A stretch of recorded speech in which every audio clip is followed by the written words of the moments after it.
Bonjour à toutes et à tous et bienvenue à ceux qui ne me connaissent pas encore.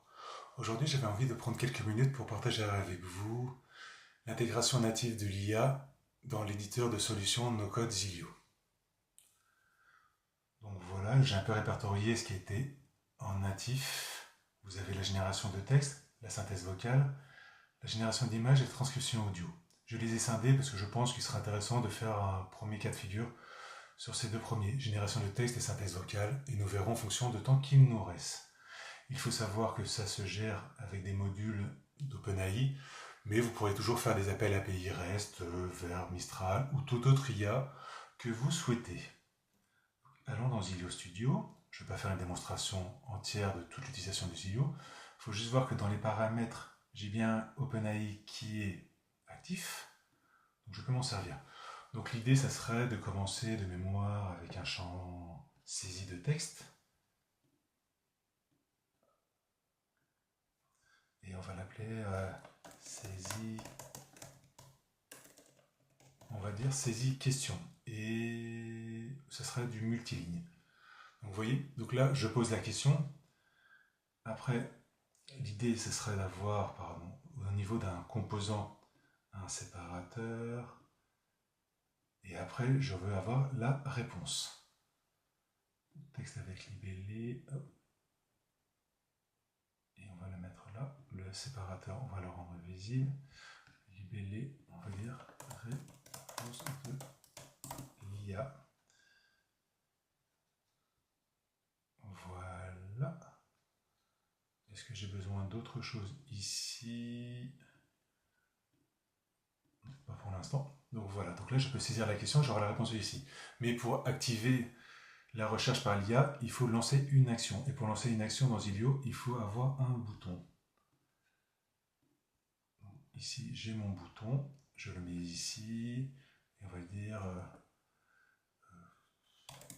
demander à l'IA. Et maintenant, nous allons dans l'éditeur d'actions. Et dans les actions, on va voir directement toutes les actions possibles avec l'IA, comme je vous l'ai dit, en standard.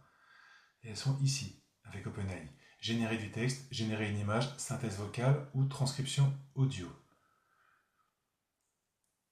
Et nous allons voir, voilà, générer du texte. Donc je l'attrape, je la fais glisser, elle est ici.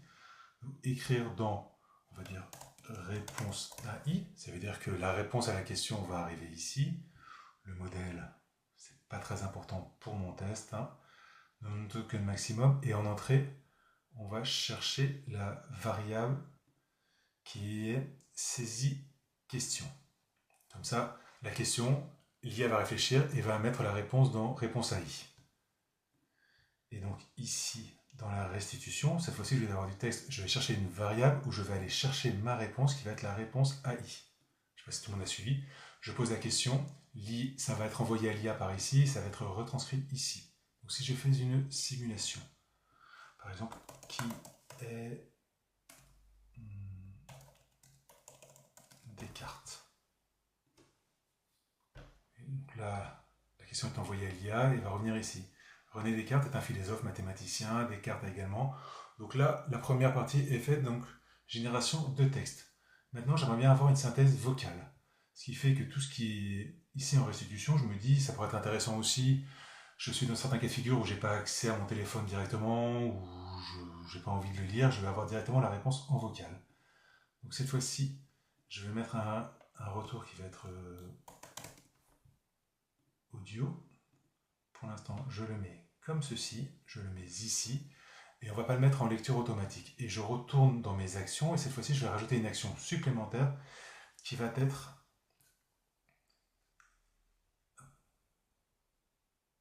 synthèse vocale.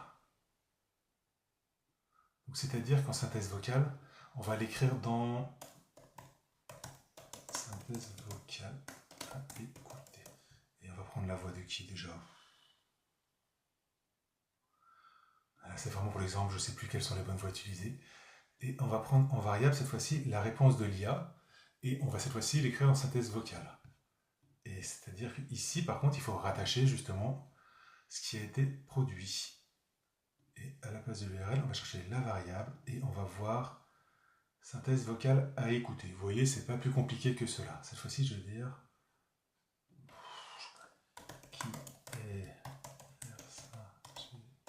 X.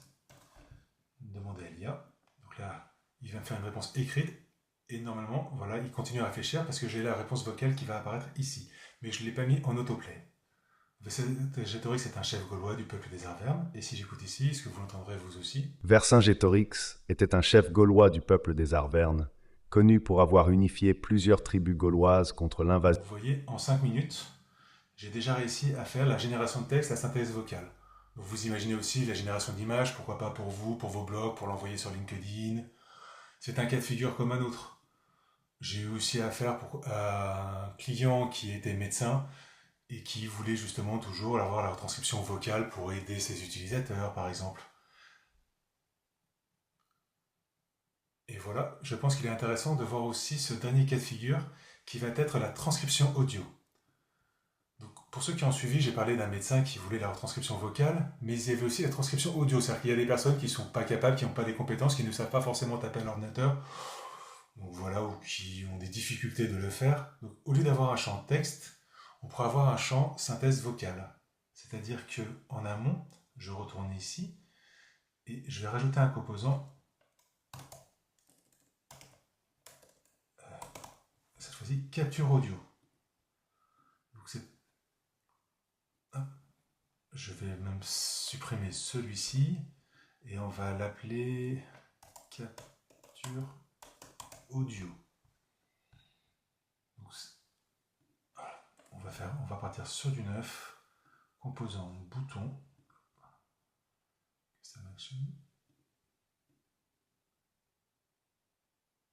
ici, et toujours l'IA. Donc cette fois-ci, nous allons rechercher un nouveau module d'IA qui va être la transcription audio. Et donc en transcription audio, écrire dans audio, le fichier audio c'est le fichier de la variable capture audio, et voilà le modèle Whisper. Et on peut toujours avoir la réponse à l'IA. Donc cette fois-ci, on va pas. Non, vous voyez, j'ai oublié de poser la question à l'IA maintenant. Donc ça veut dire que maintenant que j'ai la transcription audio, je vais toujours générer du texte.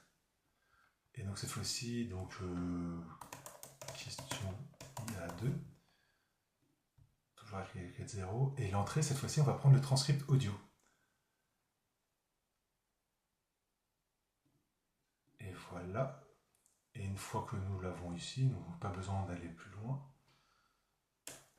Et dans la réponse à l'IA, on va chercher la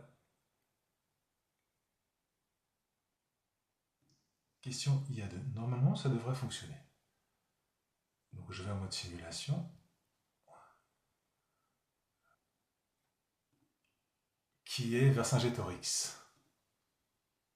Posez la question. Et voilà, j'ai bien la réponse de l'IA. Donc on l'a vu en quelques minutes, nous avons vu la génération de texte, la synthèse vocale pour la restitution, ainsi que la transcription audio pour saisir des données dans l'application. Il y a énormément de cas de figure, on le verra ensemble les prochaines semaines pour avoir des cas concrets et professionnels. Merci de votre écoute.